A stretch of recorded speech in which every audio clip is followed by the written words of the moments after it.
Prihatin TV, suara prihatin rakyat.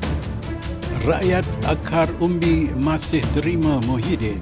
Berita dipetik dari Malaysia Today. Lantikan Muhyiddin Yassin sebagai pengerusi Majlis Pemulihan Negara MPN bertaraf menteri sewajarnya disambut baik oleh segenap lapisan masyarakat. Sangat tidak betul dakwaan yang masih mengaitkan Muhyiddin dengan kerajaan gagal kerana ia tidak mencerminkan penerimaan rakyat di akar umbi, sebaliknya sentimen partisan sahaja. Kita boleh faham bila orang seperti Saifuddin Nasution Ismail menyebut Muhyiddin yang bertanggungjawab atas penderitaan rakyat ketika ini kerana dia pemimpin PKR. Begitu juga dengan orang seperti A. Kadir Jassin yang menyifatkan lantikan itu sebagai tikus diberi tugas memperbaiki labu yang dirosakkannya kerana dia memusuhi Muhyiddin. Hakikat sebenarnya ialah data menunjukkan tahap penerimaan ke atas Muhyiddin masih lagi tinggi pada tarikh beliau meletakkan jawatan sebagai Perdana Menteri pada 16 Ogos lalu.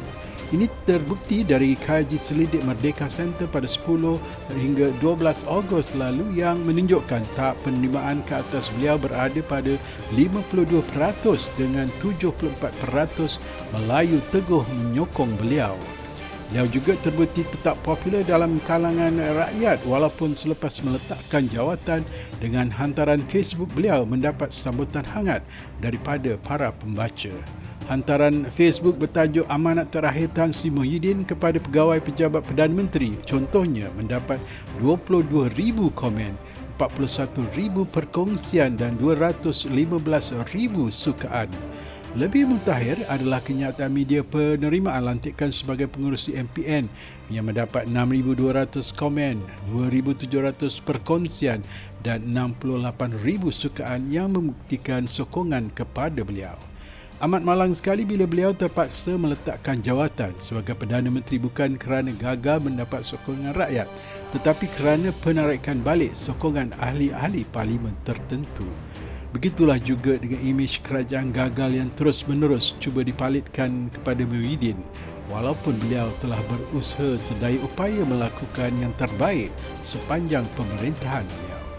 Jika ada yang kurang pada diri Muhyiddin, maka ia adalah kekurangan pada tim media beliau dan pada Kementerian Komunikasi dan Multimedia untuk menonjolkan pencapaian beliau.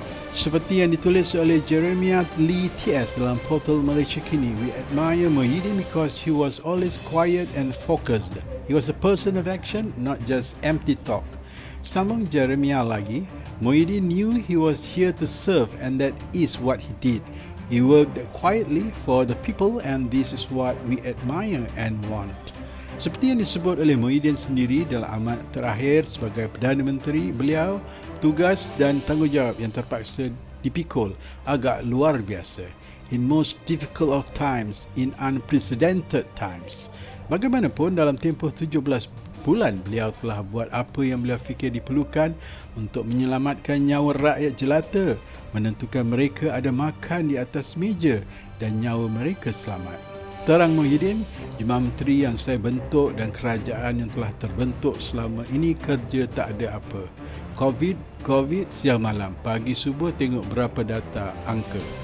Cara Muhyiddin bekerja memang tidak banyak cakap, tetapi data dari segi vaksinasi khususnya membuktikan pencapaiannya agak luar biasa beliau, di mana akhir Oktober ini kita akan menghampiri immuniti kelompok.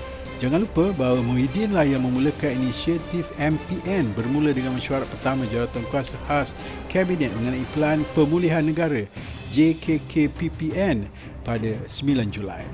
JKKPPN yang bertujuan untuk memantau pelaksanaan strategi dan bantuan di bawah Pelan Pemulihan Negara PPN ini kemudiannya dibubarkan pada 16 Julai untuk digantikan dengan MPN. Perlu diingat bahawa keputusan MPN bukanlah dibuat oleh Muhyiddin sendiri kerana ia juga dianggotai oleh wakil-wakil dari sektor swasta, pakar industri dan pertubuhan bukan kerajaan NGO. Apalagi bila Perdana Menteri Ismail Sabri Yaakob sendiri dalam ucapan khas pertama beliau menawarkan ruang kepada pemimpin pembangkang untuk menganggotai MPN. Berdasarkan pengalaman dan pengetahuan mendalam beliau mengenai perancangan dan tindakan memulihkan negara dari pandemik COVID-19, maka amatlah sesuai Muhyiddin dilantik mengetuai MPN. Lantikan ini pastinya akan menjamin kesinambungan di dalam perancangan dan tindakan kerajaan yang disertai oleh pelbagai penambahbaikan ekoran kemasukan anggota baru termasuk pemimpin pembangkang. Perlu diingatkan bahawa lantikan Muhyiddin ini bukan dibuat secara sendirian oleh Ismail tetapi secara kolektif oleh jemaah menteri dalam mesyuaratnya pada 1 September lalu. Oleh itu, lantikan ini tidak seharusnya dijadikan sebagai satu isu untuk merendah-rendahkan sesiapa, apatah lagi bila ia telah disembah maklum kepada Yang di-Pertuan Agong. Jika mahu dikatakan bahawa dengan sebab lantikan sebagai pengerusi MPN ini, maka Ismail Sabri akan menjadi boneka kepada Muhyiddin, maka ia adalah satu pembohongan di siang hari. Ini kerana walaupun lantikan sebagai pengerusi MPN ini menjadi Muhyiddin bertaraf menteri, tetapi beliau tidak terlibat dalam proses pembuatan keputusan oleh jemaah menteri. Begitu juga jika mahu dikatakan bahawa dengan sebab lantikan sebagai pengerusi MPN ini, maka akan banyak dana kerajaan terbazir untuk membayar gaji Muhyiddin yang merupakan satu kepalsuan. Ini kerana Muhyiddin sendiri sejak awal lagi telah menyebut sewaktu menerima pelantikan ini bahawa beliau akan menjalankan tugas secara sukarela tanpa apa-apa imbuhan. Muhyiddin juga sedar bahawa beliau hanya akan berperanan membantu Ismail membawa Malaysia melalui fasa-fasa pemulihan seperti mana yang telah digariskan dalam PPN.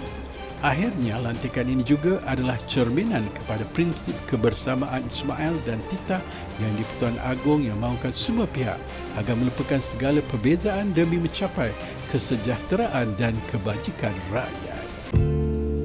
Jangan lupa bantu like dan subscribe Prihatin TV. Sehingga bersiaran lagi, Assalamualaikum.